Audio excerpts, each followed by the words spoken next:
இன்றைக்கி கால்சியம், இரும்பு, புரதம் இதெல்லாம் நிறைஞ்சிருக்கிற ஒரு அழகான உளுந்து உருண்டை செய்கிறது எப்படின்னு தான் பார்க்க போகிறோம். அதுக்கு ஃபஸ்ட்டு உளுந்தை வந்து நல்லா ஊற வச்சு, காய வச்சு, லைட்டாக வறுத்து எடுத்து வச்சுக்கிறோம். அதே மாதிரி அதில் பாதி அளவு உள்ள எள்ளையும் நல்லா வறுத்து படபடன்னு சவுண்ட் வரும். அந்த மாதிரி அந்த அளவில் வந்து எடுத்து வச்சுக்கிறோம்.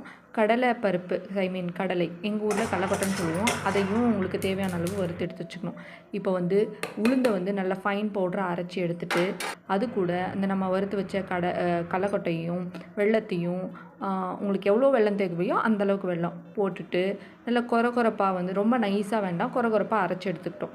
அதுக்கப்புறம் நெய் போட்டு முந்திரி, திராட்சை எல்லாம் போட்டு நல்ல பொன்னிறமாக சொல்லுவாங்களே அந்த மாதிரி வறுத்து எடுத்துக்கோங்க.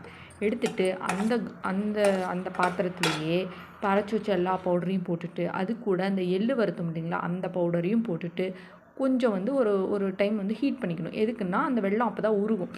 அந்த ஹீட்லேயே நீங்கள் வந்து உருண்டை பிடிச்சிங்கன்னா நல்லா உருண்டை வந்து நல்லா பாலாக அழகாக வரும். கொஞ்சம் சீக்கிரமாக அந்த ஹீட் ஆறுறதுக்குள்ளே சீக்கிரமாக பிடிச்சி வச்சிடணும். இப்போ நமக்கு தேவையான லட்டு உருண்டை உளுந்து உருண்டை வந்து தயார். இதை வந்து குழந்தை பெற்றுட்டு அப்புறம் இடுப்பு வலி இல்லை கஷ்டப்படுற தாய்மார்கள் சாப்பிட்லாம்.